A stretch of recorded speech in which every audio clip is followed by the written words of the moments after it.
Shalom, bersama saya Pendeta Reza Abraham dalam ringkasan pelajaran Sekolah Sabat 5 menit. Di pelajaran yang ke-10 di triwulan ini kita belajar tentang misi kepada yang belum terjangkau, bagian yang pertama. Pelajaran Sekolah Sabat sepanjang minggu ini berfokus pada buku Kisah Para Rasul pasal 17, ayat yang ke-16 sampai dengan ayat yang ke-34. Di mana kita melihat dan mempelajari bagaimana Rasul Paulus mengadakan pendekatan dengan orang-orang yang ada di Athena sehubungan dengan misi.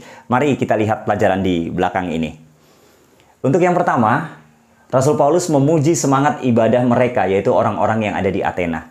Ketika Rasul Paulus punya kesempatan untuk bertemu dengan orang-orang yang ada di Athena, yaitu orang-orang yang beda budaya, beda kepercayaan dengan Rasul Paulus punya kesempatan untuk membagikan iman dan kepercayaannya dan mereka mau dengar. Yang Rasul Paulus lakukan pada waktu itu adalah dia memuji semangat ibadah mereka.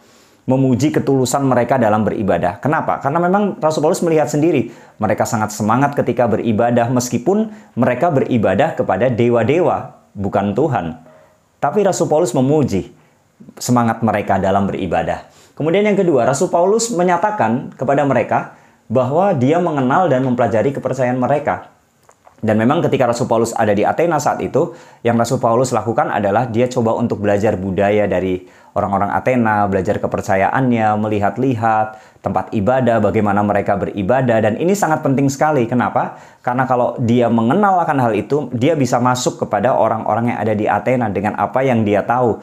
Dan ini juga membawa hal yang positif, karena ketika Rasul Paulus menyatakan bahwa dia mengenal, mempelajari kepercayaan mereka, itu sangat senang sekali bagi orang Athena. Bahkan Rasul Paulus menghormati kepercayaan mereka. Mereka sangat senang karena ada orang yang di luar Athena mau untuk belajar kepercayaan mereka, mengenal kepercayaan mereka. Kemudian yang berikutnya, yang ketiga, Rasul Paulus menyatakan tentang persamaan dan perbedaan di antara mereka.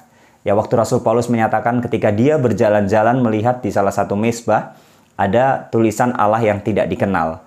Dia menyatakan bahwa dia juga punya Tuhan, dia punya Allah, mereka punya Allah. Artinya, sama-sama punya sesembahan. Menyatakan persamaan akan hal itu.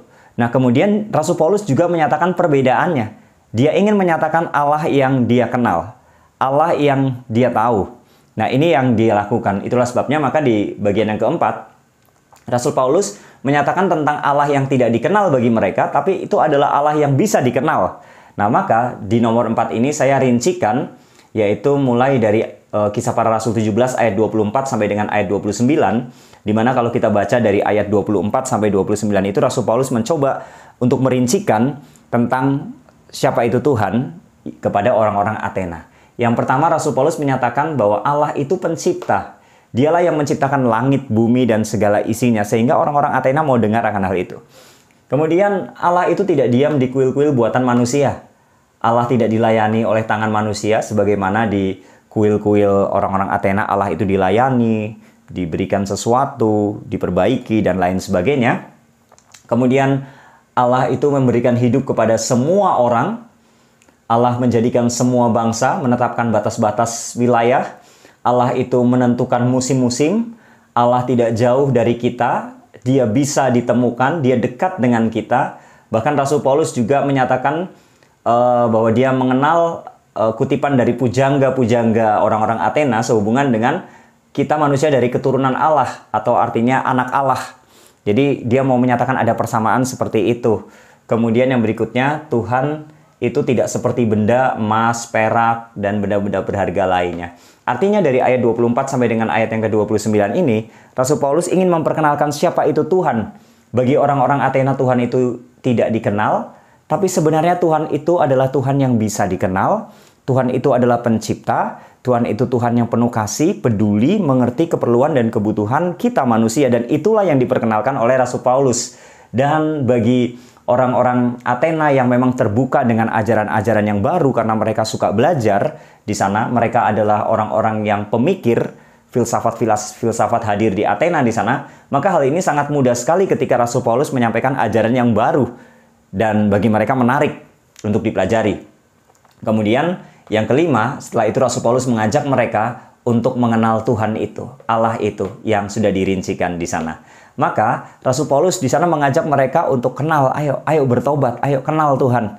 Kemudian dia juga menjelaskan tentang siapa itu Yesus, kebangkitannya, membawa keselamatan. Nah, sekarang kita lihat hasilnya. Dari ayat yang ke-32 sampai 34 kita mendapatkan hasil dari apa yang Rasul Paulus sampaikan dalam pendekatan kepada orang-orang Athena. Yang pertama, ada yang mengejek ajaran Rasul Paulus, itu biasa ya. Kemudian yang kedua, ada yang menyatakan lain kali saja aku mendengarkan ajaran itu. Tapi yang ketiga, ada yang menerima ajaran Paulus dan mau mengikuti Paulus. Nah, inilah pendekatan dari Rasul Paulus yang sangat luar biasa sekali. Bahwa Rasul Paulus mengadakan pendekatan dengan orang-orang Athena ini dan memiliki hasil dari pendekatan itu meskipun ada yang menolak juga. Kita bisa mencontoh bagaimana pendekatan Rasul Paulus di dalam misi kita kepada orang lain. Inilah ringkasan pelajaran Sekolah Sahabat sepanjang minggu ini. Tuhan memberkati.